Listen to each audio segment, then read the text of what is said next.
right, thanks for checking out another episode of the Thunder Underground podcast. As usual, my name is Trent, and I am here with... Jason. Yes, Jason as usual. We've got another good one. I say that every time, but I feel like, most of these interviews we've had have been with, people that we're fans of, and they've turned out pretty good, and I believe this one is no different. Yeah, this one was out of this world. I mean, it couldn't have gone any better. Yeah, we had the opportunity to sit down and talk to Joey Allen, one of the two guitarists for Warrant, original guitarist. He's still there to this day. He was gone for a brief period in the late 90s and early 2000s, but he's been there since the beginning, and he's still there today. That's right. He's back, and he's been back, and it was good to track him down and chat with him for a little bit. Yeah, and we'll get into all that and talk a little bit about Warrant here in a minute, but before we did that, we've... if you've been listening to us, the last couple episodes we've started playing a song on each episode from an independent band that we're digging on. And this time we're going to play a band called Dryvr, which is from the Oklahoma area. So that's how they came onto our radar. We've seen them live a couple times and love everything we've heard from them. And if you go back, you can also find a podcast that we did with their drummer, Mike DiPetrillo. And that's another good one. And the song that we're going to play is called Cloak and Dagger. You got anything you want to mention about them? Yeah, I think this is, out of all their stuff that I've heard, this is my favorite song from them. They're a great Tulsa band. They've really got it together. They've got the sound, the look. You can tell they've really put a lot of work into what they're doing. And it's paying off because they're getting, opportunities. They're getting good gigs out of town. So the sky's the limit for these guys. Yeah, they're real, like you said, professional. They're real professional in the live setting. We talked about that earlier on another episode that you can just tell these guys, they're a relatively new band. They've only been around, I think, a little over 2 years now. But they're all five of the guys have been playing music for quite a long time in other bands. And they kind of just came together to form this, and it's really starting to, I believe, pick up steam, and I think it's one of those bands that will go places. So, sit back and check this out. This is called Cloak and Dagger by Dryvr.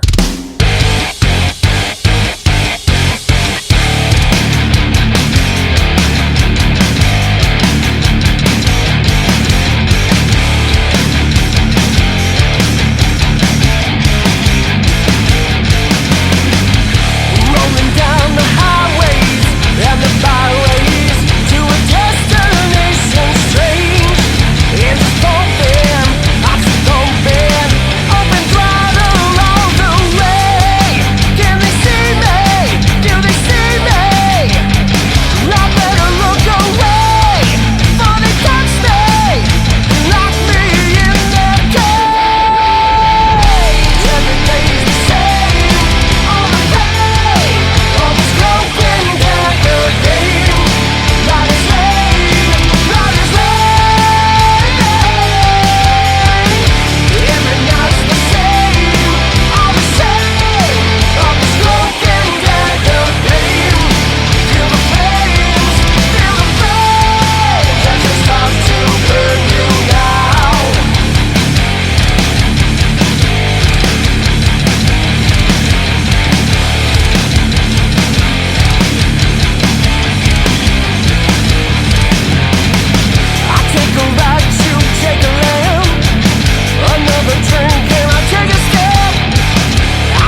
once again, that was Cloak and Dagger by Dryvr.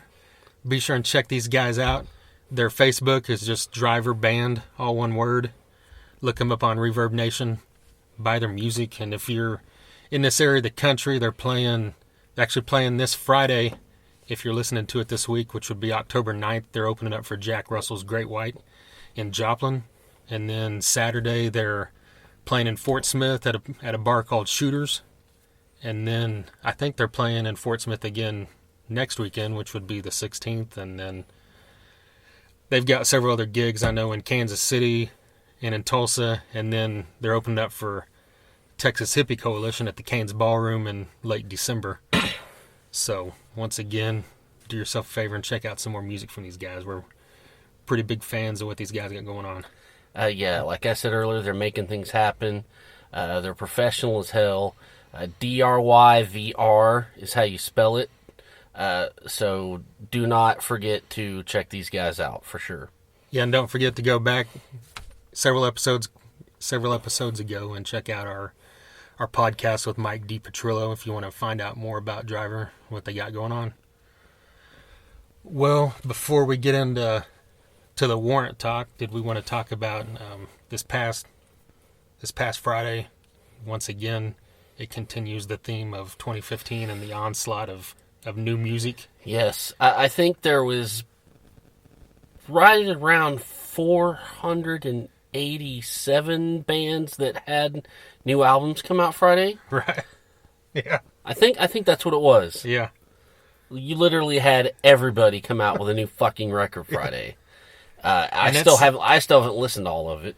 And that's like the third time this year that there's been one release day that had 6 or 8 albums from bands I like. And, like we spoke about on the Best of 2015 So Far podcast we did in July, most of the stuff has been good, good quality. It hasn't been subpar, I mean, there's been a few, that have been whatever, but the majority of them, the majority of the stuff, that we've listened to, whether it be a newer band or a band we've liked for a long time, everything's been coming out good quality, And, yeah. I mean, there hasn't really been a stinker in the group, shall we say? I don't know if we're a lot of this stuff is bands we really like, so we're not gonna just out and out hate it, right? So I mean, unless the fucking Scorpions or 3 Days Grace came out with a new album, I definitely not like it. But anyways, I would like to point out that I do love the Scorpions, and they did come out with a new album, and it's good. I just haven't brought it up because I knew you would talk shit on it. Yeah, so. See, there you go. Right. So anyways, you hear that? Joey Allen might be listening to this, and he now knows you hate the Scorpions. Well, you know what? I don't hate the Scorpions. I just don't like them. All right. And that's okay. Yeah, but I love Warrant. So, anyways, keep going. Well, off the top of the list, there's at least 6 that came out from bands I really like. And Queensryche and Clutch both had a new album that I have not got around to listening to yet. I haven't heard those either. Yeah. But the other 4 were Children of Bodom, which I listened to, and it was good. It's not changing the world, and if you like Children of Bodom, it's like you're gonna like it, right? Yeah. I mean, it's not bad. It's Children of Bodom. It's not reinventing anything. Yeah, you know what you're gonna get pretty much. Right. So not to downplay it, but that's basically, what you see is what you get from them. That type of thing. And their cover this time around is Danger Zone. Nice. They always do a cover. It seems of either like an 80s pop song or a glam rock or a hard rock song. Like they've done Andrew WK and I think, Bon Jovi, and then of course other 80s stuff like Jesse's Girl and whatever. Yeah, they've done, what was the one I was just thinking about that I liked? They did Somebody Put Something in My Drink by the Ramones. Right. I liked that one. Yeah. So. And they even did a CCR song, which seems kind of out of place, but it turned out good. Yeah. Yep. But yeah, and then we also had the new Trivium album. Yes. Which is the first, I believe it's he said that on another interview as the first podcast. He said that on a podcast, and it was the first Trivium album where there's no growls or whatever you want to say. It's completely clean singing. Yes, I think. Oh, and no drinking before a podcast for you anymore. But anyways, yes, this is the first all clean vocal Trivium album. There's always been a little bit of clean stuff on all of them, but this one was the first. Matt Heafy really wants to go in this direction, clean singing, and I support it because I think it sounds great. I like his voice. These are some strong songs with some great guitar work, really intricate technical stuff, but at the same time, it's real catchy. You can sing along to the solos. That's just a little added extra thing. From what I'm hearing from it so far, it's a great album. Yeah, it's more, I said, from hearing that first song, it's kind of got that power metal kind of vibe to it. Yeah. And in that same interview, he said he doesn't really feel that, but I mean, at the same time, there's songs that sounds like Trivium. It's got his voice and that guitar and drum sound that they've kind of developed, but it does kind of have this classic metal or European metal vibe to it, and they pull it off. It sounds great, and I dug the thing from beginning to end. Yeah, I have no problem with it. It was a good solid step for this band. Yep. Then we've got Sevendust. Yes, Kill the Flaw. Yes. And what are your thoughts there? I think it's great. I like it better. I mean, I liked I can't really say I like it better than the last one. The last one was that kind of acoustic thing they did, which I really enjoyed. But, these guys, there's some real punchy, bright, awesome songs on here. Just two that stuck out to me were Chop and Silly Beast, which sounds like a silly title, but, who the fuck am I? But there's some, those two songs were badass. They had some great guitar solos, and it kind of makes you wonder, what could these guys have done guitar-wise, in the past on some records. But at the same time, that was a picture in time, and, there's no point in talking about the past. But it just, there's some great solos on this record, and I'm really happy to see some of that in Sevendust, because I always thought, that's a band that could have used some of that, and so I was real happy to see them take that direction. Yeah.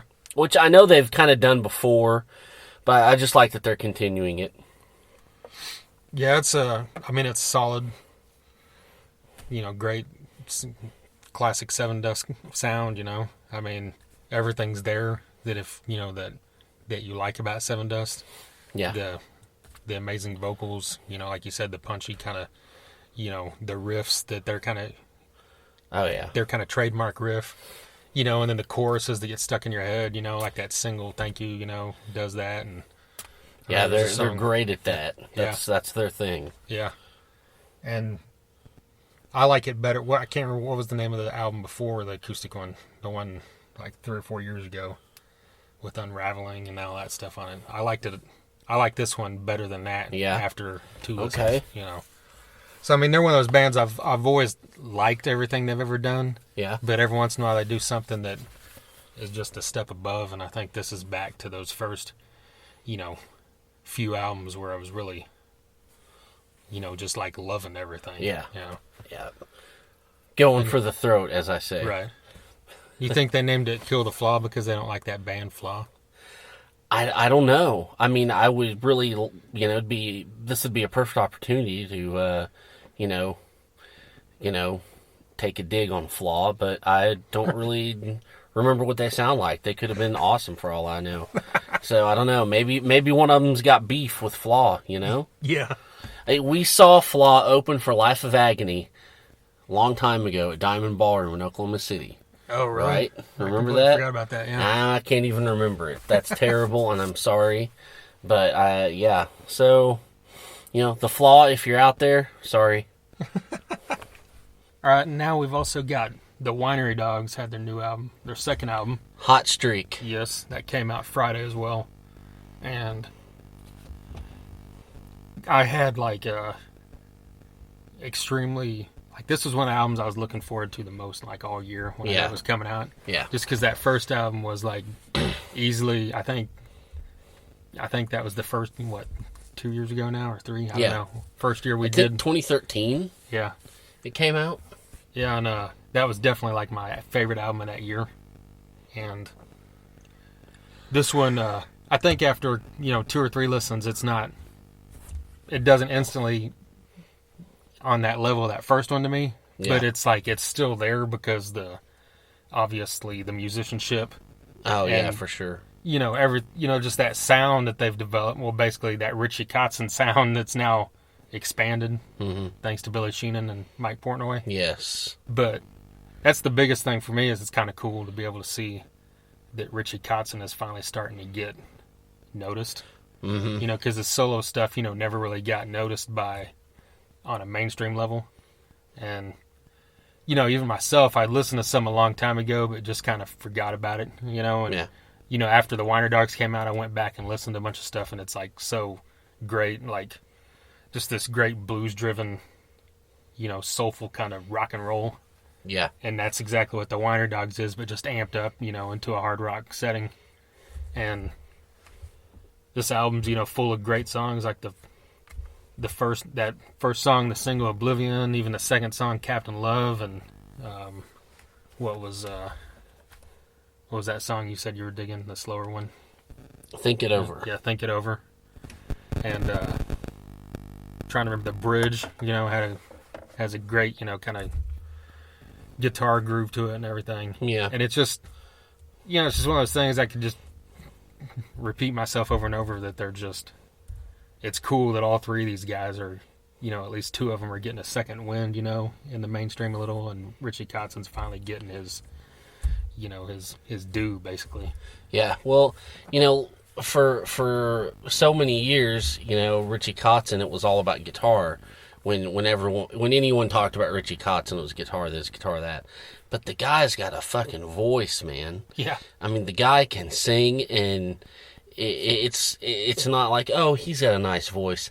This guy has emotion and soul and fucking power. I mean, his voice, it makes you want to cry sometimes, and that's really the key to reaching people. I think that this album, I think, first listen, I was just like, oh, okay, and that first one is just going to be hard to top. It's one of those that it's going to be hard to top, and I think that it's no fault of the Winery Dogs at all. I think that we, as fans, we were so, like, enamored with the thought of that lineup, and just it even just over exceeded all of our expectations to the point where, we heard that first record and we just couldn't contain ourselves. It was just, our minds were blown immediately. So it's going to be, I think in our minds, in our vision, it's going to be hard to top that, but these guys are of such a caliber musician that they can top that any day of the week on their worst day.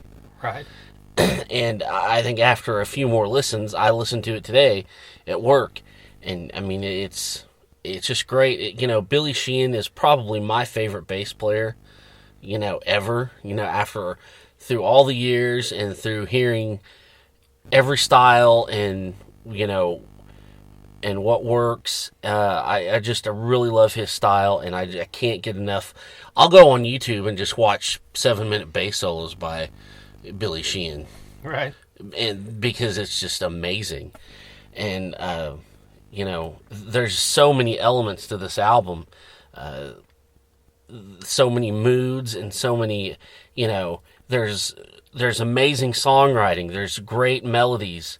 There's catchy stuff, but then also the the musicianship is just, it's out of this world. I mean, what these guys are doing musically and technically, it's insane. And these are all well-seasoned players. Billy Sheehan's in his 60s, for Christ's sakes, and they just have a fire like a new band. I mean, it is on fire. So Hot Streak is, it's a treat to listen to. I like How Long is great. Captain Love, Empire's a good one. I mean, it's insane. These guys they just keep it coming. And if you have not gotten into the Winery Dogs, then you have a problem. I'm just going to say it right now. Yeah, you've got 2 albums worth of amazing rock music to listen to. Yeah. And we've said before, if you have not seen these guys live and you have the chance to do it. Because it's one of those things where it's like, will it live up to, how great these guys are as individuals? Yeah. And it definitely does. It's like the 3 guys are phenomenal live, and the sound is phenomenal live when you put them together. Yeah. It's perfect, Yeah, it's like an experience. It's like some kind of, I don't like to get into hokey, spiritual stuff, but it's like on that level where, it really, a live show by them is, it takes you to a high, being. It's insane. Well, speaking of live shows, just a few nights ago, saw Warrant again for the umpteenth time. Umpteenth. Yes. Actually, I don't know what I know I'm in the teens, like higher teens now, getting there. You've got me beat, Yeah. but You're probably around 10 or I'm up 12. there too. Yeah. And we basically just reached out to Joey Allen and said, hey, would you be willing to be on our podcast? And he responded and said yes, so it just worked out. We're kind of fortunate because this was, when we've only been doing this a few months and we started, and, we had a list of people we thought it'd be cool to eventually get on. And, of course, someone from Warrant was on that list because that's, when you go back and into our history of being music fans, that's kind of where it began, for me at least, and I know you were the same way. For sure. You jumped into the, the thrash metal end a little quicker than I did, and went that route. But both of us kind of started in the late '80s. Yes. With, with the Bon Jovi, Def Leppard, Motley Crue, Warrant, Poison, Guns N' Roses, that whole vein of music, and Warrant was right up there for both of us. I think so. Once, Heaven and Down Boys were out, and then Cherry Pie came out, and all that stuff, and then both of us, that was the first concert that our parents let us go to. That's right. We went to the Blood, Sweat, and Beers tour, which was Warrant, Trickster, and Firehouse, baby. Yes. And, I love glam then, love it now. Yes. And Warrant's one of those bands that they never broke up. They stayed, they had lineup changes there in the late 90s and early 2000s, and then after Janie Lane left, or I guess Eric and Jerry and Steven got rid of Janie, right? And then they got Jamie St. James, and then that's kind of Joey Allen. Well, Joey Allen already came back at that point, I think. Mm-hmm. And, so there's been different versions. They had their a couple, the albums in between that time, and then the Jamie St. James album, and then Born Again. Yes. Which we both liked. It was a great Oh, album. yeah, it was a good album. And then you jump forward to 2011, which was when they put out Rockaholic with the current lineup, which is the 4 original members with Robert Mason on vocals. Yes. And what a humdinger this motherfucking album is. Yes. Let me tell you. Yeah, this is, no question, up. It's right up there with the first 3, Oh, for sure. Yeah. I mean, we both like we said, Born Again and Ultraphobic, but this is back on another level. Yeah. Yep. And it's just full of great songs, well-written songs, and, I kind of like whenever I found out Robert Mason was going to be in the band, I was excited because I was already a fan of this guy. It wasn't someone I had to discover the first time I heard him. Yeah, with Warrant. you knew it was up. Yeah, I mean, from the second Lynch Mob album, and then, I listened to that Cry Love album he did, but I never really got much into the later Cry Love stuff. But then there was his band Big Cock, which we saw at Rocklahoma, and that's just that was insane. Yeah, that's just an insane rock and roll, what's the word, debauchery fest, Yeah. It's just one of those, just great party rock and roll music, which is what Warrant is, and why this is a perfect fit. Yes. Because Robert Mason has a high quality voice that he's taken care of. It's never, it's never not been at a high level. Yeah. And we've seen him live with Warrant now several times, and all these songs sound great. The new stuff, the old stuff, whatever. It's just, I can't not say enough good things about it, Yeah, I mean, and before I forget, let me just talk about Big Cock for a minute. We saw them at Rocklahoma, like, late at night after all the big bands had played, and there's just, like, it was one of those big tents. Right. And I don't know why, I could be wrong, but I just remember whatever it was just like a dirt floor. It was outside in an area of just, like, dirt, and it was dusty, and Robert Mason was singing his fucking ass off at, like, 2 a.m, and, I can just imagine with all the shit going on in the air that had to be hell on his voice. And he did it anyways, and he sounded amazing. And this guy's voice is a powerhouse. I just want to get that out of the way. Warrant, for me, all those bands of that time, and I'm always, I don't know, you tell me, but I'm always conflicted. Glam bands, hair bands, what's a derogatory term and what's an acceptable term?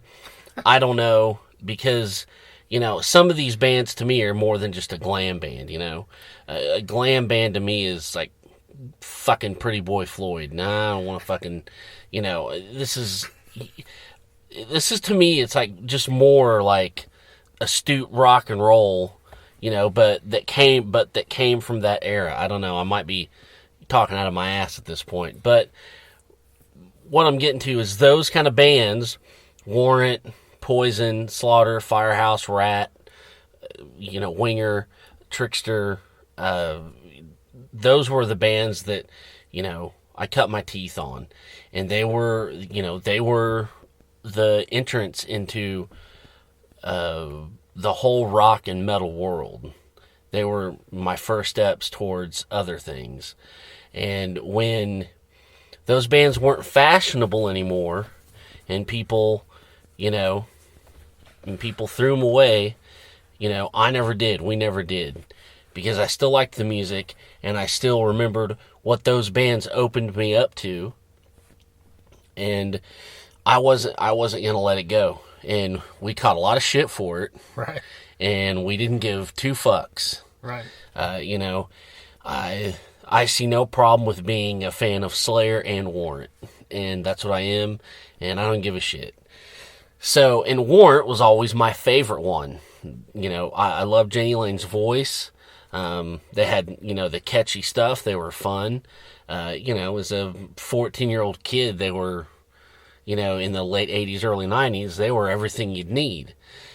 I liked Down Boys. I liked, Heaven and all that, and Cherry Pie was cool. And I think the song that really got it going for me was Uncle Tom's Cabin.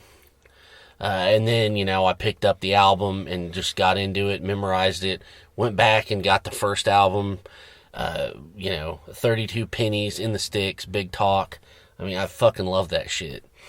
Big Talk is one of my favorites. And then you have all that, and then they dropped the bomb that's called Dog Eat Dog, and fucking blew it open.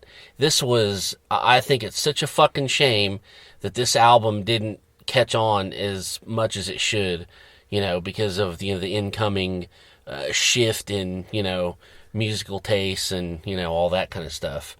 This album was so overlooked. It's heavier, it's darker, it's raw, and, it's just criminal that, this album didn't get its just due. So there's that. I really liked Born Again. I liked the Jamie St. James era. Sometimes, and this isn't a bad thing. Sometimes that guy's lyrics kind of had me scratching my head, but whatever. I thought there was some insane, there's some catchy stuff in there. But Rockaholic, it was such a return to form. it's good time, fast driving songs with Robert Mason's just powerhouse vocals. There's some insane guitar work. It was just it was so good to see these guys, get back to just righting the ship, and as we say in the interview, a well-oiled machine, and they're working on some new stuff, and I can only imagine it's going to be just as good. Yeah, he said they hope to have their next album out by, what did he say, late spring, early summer next year? Yeah. If everything goes as planned. Yeah. And he does mention the fact that they're hoping to get Michael Wagner, who produced Dog Eat Dog. Yeah, so, that would be amazing. So that could be a, not a sign they're going to like shift back to that sound, but, it's always good, to have someone that's familiar with your work, especially what we consider their highest point. Yeah. So that could be a great thing. And Joey also mentioned that he's, not going to just give everything away, but he also mentioned that he might be doing some solo work, which would be in the heavier vein. So that's another thing to look forward to. Way down the line, though. Yeah, not like working on it now, but at the possibilities down the line. Yeah. And also, let me just take the time to say that Joey was super nice, super cool, very accommodating, very an extremely gracious host. You couldn't ask for, he made it, he made us feel like we were, like he was lucky to be with us when really we were lucky to be in there. He really went out of his way to be fucking cool as hell. We got to meet Robert Mason very briefly. He was personable, very outgoing, and it was just a great experience all around, and we're very thankful and grateful to the Warrant camp for the opportunity. Yes. We met up with him at their gig in Shawnee the other day, and we had a great chat, like we said, so let's go ahead and get into this.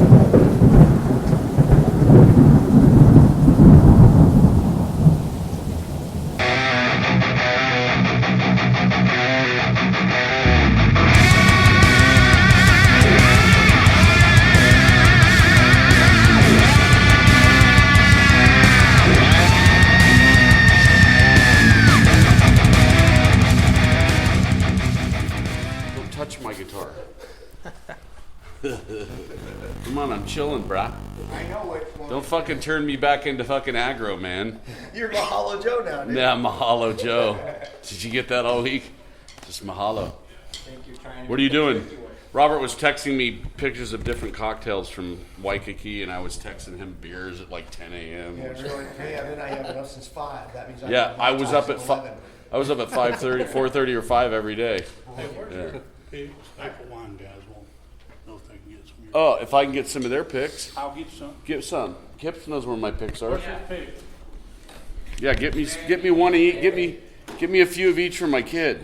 All right. I spilled earlier too. That's a fucking criminal thing. Criminal offense. All right. So you guys playing in Hawaii, or we just? No, we've been on the road all summer long, so we needed to decompress, and That's a good place to I do took it. my son and wife there, and he took his wife there, and we were literally 20 minutes from each other, and we didn't see each other. Well, you seem enough, Yeah, right. I just saw him for the first time in 2 weeks. I'm like, hey, bro. Nice. So these are fly-ins, right? Yeah, all of them are. And how does that work with all the gear and stuff? I've always wondered. There's a backline writer for promoters, and they just have to have certain things here. We travel with guitars and pedal boards and amps. So the drums are all. He doesn't Yeah, have his own yeah. set. This is our backline company, our agent's backline company. It's his cymbals, but he doesn't have a kit at our backline company. It has kits at his house. I think he's only got 1 or 2 kits right now. Gotcha. So we'll get him another kit. Right on. Yeah, it's relatively easy. Well, I noticed you work for Pearl. Yes, I do. So like, how does a guitarist end up working for Pearl? Are you Bribery. just- Oh, okay. No. Are we on? So we're talking. Okay. Yeah. In 2005, Pearl Corporation took on distribution of a German amp line called Hughes and Kettner from St. Wendel, Germany.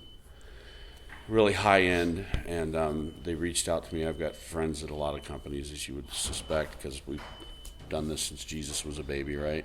So one of my good buddies over at Pearl reached out to me because I've got an engineering degree. I used to build prototype amps at Jackson Charvel in the mid '80s when Grover Jackson owned it.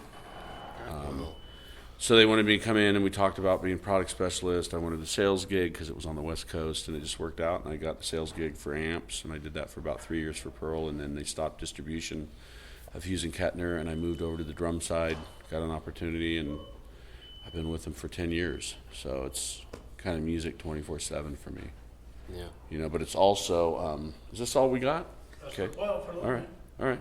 That's cool. ones I got. Okay. God bless you.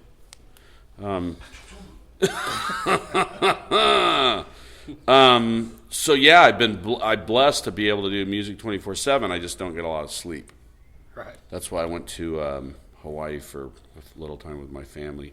Because basically we fly out Thursday nights, Friday night gig. If we have to fly to a Saturday gig or drive to a Saturday gig, we do it. Then we fly home Sunday.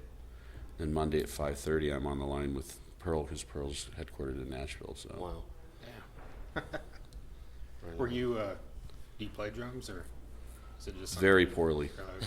Everybody at Pearl stops me when I get on a drum kit. They say you can sell them, but don't play Yeah. them. Oh man. You know. Nice. Yeah, it's a great gig, great company, great products. Been around for 70 years next year, so I've been with them for a little over a tenth of that. You know, Yeah. having a good time until somebody gets hurt. Right. Well, you've been with Robert now for about 6 years. 7. He just hit 7? his 7-year Okay. anniversary. Yeah. So what do you see him bringing different than Jamie or Jamie St. James brought to the band? Oh, that's a loaded question. Well, you know. I mean, besides sobriety, you know, which is a big thing when you want to sound good. And look, Lane, when Lane was on and he was at the top of his game, he was great. Amazing. Probably one of the best guys out there if you lump him with Brett and Vince and all those other guys as far as just songwriter, frontman, singer. But, you know, obviously we had some problems with that through the years. So Robert's just like a machine. You know, he takes it very seriously. He takes care of his body, his throat.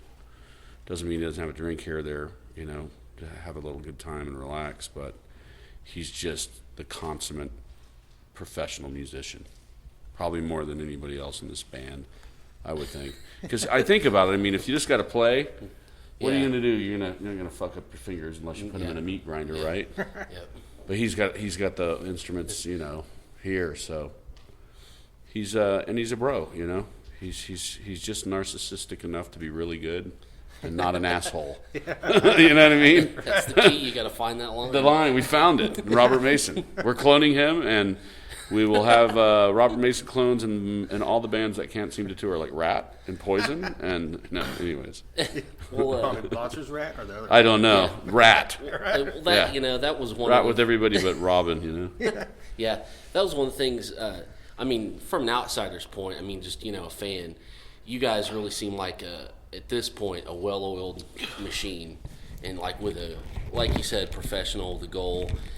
And it's cool to see that because there's, you know, I think there's 5 Rats now, and, you know, 3 It's Great unfortunate. Yeah, it's unfortunate. We've been there, so Yeah. we know just, you know, probably more than anybody what it's like to have it splintered and have guys not perform. I mean, the bottom line is this: it's not about us as much as it is about the people that come to see, and you owe them a certain amount of professionalism, and that's really what it boils down to. And when you've got a guy in a band that hampers that, you know, it's like being in any business with somebody that just holds you back, and you're like, shit, you know. Yeah.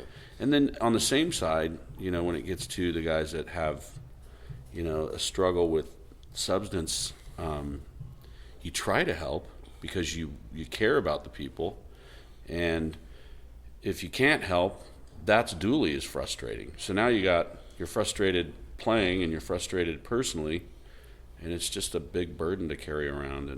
And I think we just, you know, we are a well-oiled machine because everybody gives a shit Yeah. enough, you know, what it boils down to. But we're having a good time, man. Still get along, and you know, it's amazing. Was Robert a guy you guys kept in touch with? Because we saw you on the Dog Eat Dog tour with Lynch Mob opening. Yes. So was that just We something ran where it. he was in the back of your mind already? Or? No, if he would have been, we probably would have got him before. We probably would have got him when Saint came in the band, but I don't think he was on the radar, you know. And he was only not on the radar because nobody knew where the hell he was, and Right. you kind of, you know, it's like you know, when you get divorced from a girl, and then you don't go looking for the hot chick you knew like 2 years ago. You just take what's around. You know what I mean? So, I mean, not to belittle Jamie St. James, a great guy, great singer. We had a great time together, and That was a great record. I like yeah, it. Born Again's cool, Yeah. and but Robert's just a better fit, and he really didn't come around until we were on the reunion tour with Lane, and I bumped into him at a gig at Rockaholic. We were in Oklahoma, so Yeah. prior Oklahoma, I ran into him the day before we played. I think in 2007 was the right year with Lane. Was he Think- playing with Big Cock? Yes, he was there playing with Big Cock. That I was saw nuts. that. I did like That was nuts. I did the horrible thing of he was hanging with his band and I saw him and I knew we were having problems, and I literally went and pulled him away from his band. Wow. And I said, you know, at the time, hey, we're having problems on this reunion tour. If it doesn't work out, are you interested? And he said, yeah. And we did the digit thing, and it happened. Unfortunately and fortunately at the same time. I mean, nobody wants to see what happened to Janie happen, but it was well beyond our means to do anything about it. Right. You know, it's unfortunate. Well, you gave it another shot, and that's all you can do, right? Yeah, I mean, a great shot too, you know? Yeah. Life's full of second chances, but it's not full of third chances, you know? Third chances are like winning the lottery, really, if you think about it. What do you guys have? Are you working, or is there plans for follow-up to Rockaholic? We're working on it right now. Really? Nice. Like what's how far along is that? Are you It's in in the the recording infant. or just writing? No, well, everybody's got home studios, so everybody's got ideas floating out there. There's a big suppository or depository. I guess it wouldn't be suppository, would it? That would mean our songs are up our ass. There's a big depository of music ideas from Jerry, Eric. I've got a few in there. Robert's got a few, and we're waiting until this tour kind of winds down to really dig in and probably turn out really, you know, about 10 good rock songs, do a full length record. 2016, maybe in the spring, it'll be out. Yeah. Looking for a producer. Been talking to Michael Wagner, who did Dog Eat Dog. Really? Yeah. Trying to, schedules are crazy. Yeah, I bet. You wouldn't think people are still busy, but Michael's busy up through May of next year. Wow. So we'll see what we can do. We love Michael. He's Yeah. a great guy to work with. Oh, yeah. Yeah, Dog Eat Dog's one of my like top 10 of all time. Thank you, man. We had a great time making that record. The band was mature, and the song matter was killer, and Michael was a fucking monster in the studio. I mean, he's just great. So Yeah.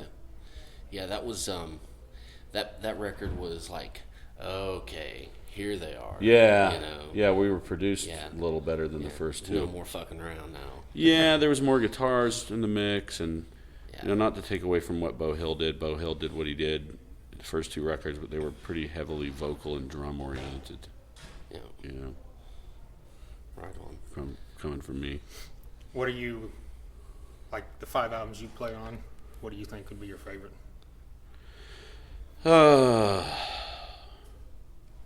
I don't know. I mean, I really liked Rockaholic because it's kind of just gave us fresh blood, you know, Yeah. like a transfusion. And I love playing with Robert, so that's one of the top ones, and then probably Dog Eat Dog. So it's a toss-up between those two. Nice. You know, Dog Eat Dog was just so much fun to make, and it's heavier. I like heavier stuff. Yeah. Yeah. Come from like Priest and Maiden, you know, Sabbath. There you go. Right. You like the new Maiden? I haven't heard it yet. Okay. I'm slow to. I just got Heaven and Hell's live record for 2011. Oh man. Okay. Well. That's in my head everywhere I fly. I'm just listening to Ronnie James Dio sing his ass off. And Yeah. well, Scott Warren's on that record too, and Scott Warren was our keyboard player on Cherry Pie, Wow. so he played with Heaven and Hell and Dio forever. But so that's like, you know, I'm wearing that out right now. So I'll get around to the Maiden. I love Maiden. We'll get back with you on that. Yeah, right. Yeah. Well, I'm looking around. I would assume this is the room that you do the VIPs in and stuff. This is our dressing room. Oh, okay. Although we do not dress in our dressing room. You know. We're at a casino, so we'll just roll down ready to go. And, so I don't know if it's here or somewhere else, but we do meet and greets. I was going to ask, because me and him were talking about a different, separate occasion. Have you had anyone that comes in with like something nuts to sign, something crazy, or like a ton of shit? Yeah, I met some Chris people Jericho when someone brought in like 20. I'm not exaggerating, a duffel bag full of 25 things Oh, wow. to have him sign, and it was all wrestling related, even though it was at his Right. concert. Did he sign it all? Yeah, he was cool about it. He said, "Wait over here until everybody else is done, then I'll get you in." That's cool. I mean, you hope that those people, that's something that they want to have. If it's people that, That's not trying to resell. yeah, it's kind of silly, and I understand people try to make a buck, but we like to take care of our fans. Our fans have taken care of us for, God, a long time. Yeah. So we do as much of that as possible. We do meet and greets. Just the other day, we were flying out of LAX and TMZ showed up and some guys with some signs. It was hilarious. We're just kind of mellow dudes, Yeah. Yeah. So you just want to take care of the people that have been supportive. Absolutely. It's crazy stuff to sign. Babies are crazy. What? No Yeah, kidding. Yeah. Oh my I'm god. going to sign a baby. That's a little... I think that's the first I've heard of that. First you go, is it mine? And they go, no. And you're like, all right. The question is, where do you sign it on the where on the Yeah, baby? you're thinking I'm going to give this poor kid ink shock, Weighs 12 pounds. That's just bizarre, I mean, body parts are body parts, but babies are a trip, so that's kind of got to be one. Here, sign my baby. It happens, bro. It is what it is, right? Nice. Did you do anything music the 10 years you were out of the band? I jammed with some guys and did some kind of like power punk stuff down in Orange County, California, where I grew up. But I didn't really get started. I was kind of just going through a personal, whatever you want to call it, reinvention, And but I've got stuff out there that maybe one day I'll put enough of it together to do an EP or maybe even a long record, but not until this next Warrant record's done. Right. Yeah. And it'll be heavier than something Warrant would do, I would think. It won't be lighter for sure. So. Were like both you and Steven left kind of around the same time and came back kind of around the same time? Yep. Were the circumstances the same for both of you? No, leaving I got frustrated and I was in hell anyways. It was what we call the dark years, and I just split. I quit. It's like, see ya! Self-preservation mode, whatever it is. And then Steven just kind of went away, and then when it came back around, like about 8 years later, I had kept in touch with Jerry and Eric through the years, and Eric reached out, we started jamming again, and because Lane was out, and we just got, and I had fun. Yeah. If it's fun, then when you watch it, it's fun. Right. If you're up there hating it and just doing it for a paycheck and mailing it in, then it's, it sucks. And that's what I was doing at the end when I left in like 95 or whatever I did, 96. But it's fun, and it's still fun now, like 11 years later. I've been in the band longer this time than I was the first time. Really? Yeah, the That's first time awesome. was like 8 years. Yeah. 8 or 9 years. Now I've been in 11, so. Yeah. Got to do things for the right reason, Right. Did you keep? Well, you said you kept in touch. Did you go years without seeing Eric or Jerry or Steven? Not a lot. I mean, Steven maybe more than Eric and Jerry, but if they'd come around and play, I'd go to a gig every once in a while, maybe get up on Cherry Pie. I did that a few times when Rick Steer was in the band and James Kotak. But, it just is what it is. I mean, people do different things in life, I've known Eric since I was 18 or 19. I've known Jerry, probably since I was like 25 or 26. Steven the same. So Eric and I go way back pre-Warrant. So you have good relationships with people. It doesn't mean you hate one another, or it's just a personal decision. Yeah. You know what I mean? Yeah. I call it self-preservation. So coming back into it, were you rusty at all? Did it take a little bit? Fuck yeah, I had to look. Yeah. Can we say Practice fuck? a little bit? Yes. Good. Yes. Yeah. Oh fuck. I had to look at videos and sit down and relearn shit. you don't play it for that long. You have, you want to do the right thing. So it's just like anything you do. Yeah. You gotta, like, you might be a best BMXer, but if you get off of it for a few years, you gotta, start slow to get back into it. Get your memory back, muscle memory, and all that shit. You're on YouTube going, what the fuck did I play there? Sometimes, yeah. Oh, I played it there. Oh, okay. Seriously. Nice. Yeah. Yeah, it's funny, huh? Are there songs that you hear people saying they're tired of playing songs. You don't want to say you're tired of playing the hits or anything, but are there songs that you never get tired of playing? I don't really get tired of playing. The only time I was tired of playing any songs was the day before I left for Hawaii this year. Tired all of them. I was walking around stage going, aloha, bro. I mean, in between songs, I'd go over to Jerry and go, aloha. I'm fucking checked out. But no, not really. I mean, all the songs, there's memories for all those songs, either where we recorded them, what was going on at the time, when they were written, when we rehearsed them. There's memories of all of that stuff, and they're all fond, So I don't really tire of... What's your favorite? Do you have a favorite song? No. No. Well, I like, It's like picking your favorite kid, I guess. Yeah. Yeah, it's kind of tough. We've seen you guys quite a bit since Mason's been in the band, and I always like how, you change the set list up a little bit, or you change some order of the songs. You keep hits in there too, but Right. We saw you in Pensacola a month ago. Oh, okay, yeah, you guys. That's when we tried to do this, but it didn't happen. Right? And you had 2 new songs, which is awesome. Yeah, you'll probably see. We usually do a set like for a few months, and then we'll bump something in or out. But next year, hopefully, when we get the new record out, we'll probably play a tune or two off that. Keep a Rockaholic song in there, and maybe we'll pull something different in from Dog Eat Dog, or play something deeper off one of the first 2 records, like I don't know, Cold Sweat or You're the Only Hell or something. Yeah. That's awesome. Yeah, it's all. What people want to hear, basically. Yeah, definitely. Yeah, I saw you a few years ago when you played Riding High, and I thought that was Oh, okay, that's cool. Yeah, I remember that. Yeah, we played Hole in My Wall off Dog Eat Dog. We played Bonfire. We played April 2031 a while ago. Really? Wow. Yeah, some deep shit, right? That's the kind of shit you have to go back and relearn. Yeah. I had that in my notes. I was like, you realize we're only like 15 years from that now? Oh, shit. So, do you think all that shit's going to come true? I think it's kind of happening. Depends on where you live. If you live in the Middle East, you're probably thinking, okay, yeah, you're there. I don't know. I don't know. It's hopefully mankind gets kinder. Yeah. Right? Because it's a little weird right now, that's for sure. No kidding. Yeah. I was going to ask you who designs your show posters, because they're all really cool, and it seem like they kind of theme it around the area or the city. Or Yeah, well, what this one is for this show is that bike rider, that guy's from what is it? Shawnee. Shawnee, I'm sorry. I don't even know where I'm at. It's okay. But he's from here. Yeah, he's from this city.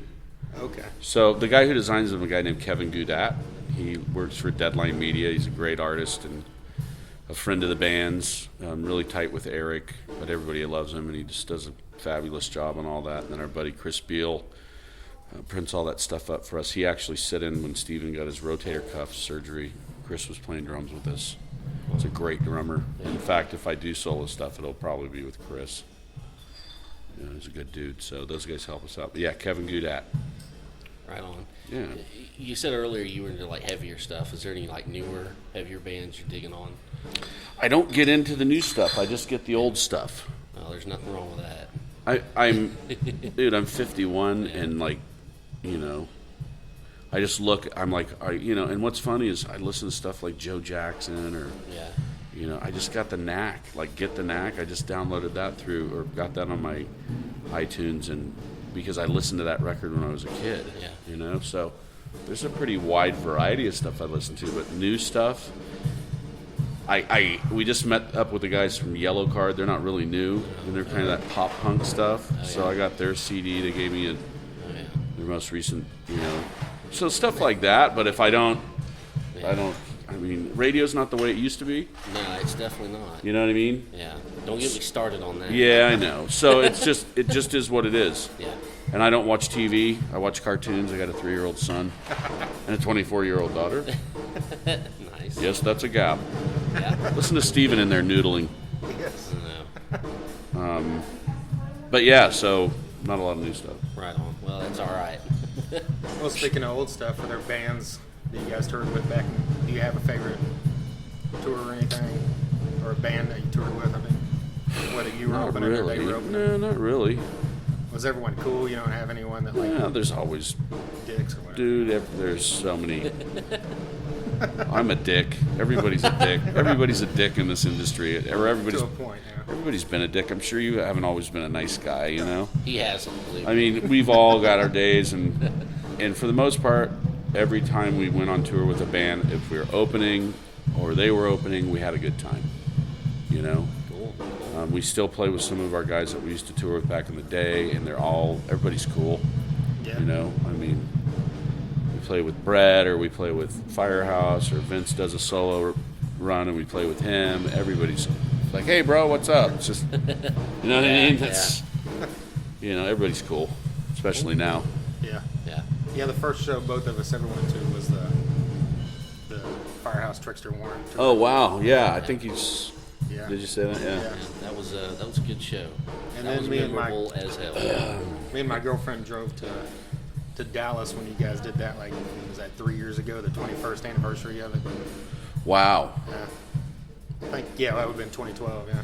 Yeah, Cherry Pie just turned 25. Yeah. On 9/11 of all days. Yeah. You should have known. Yeah. We were doomed from the get-go. No, Hey, that's I mean, my birthday, so I'm really doing I got married on that day.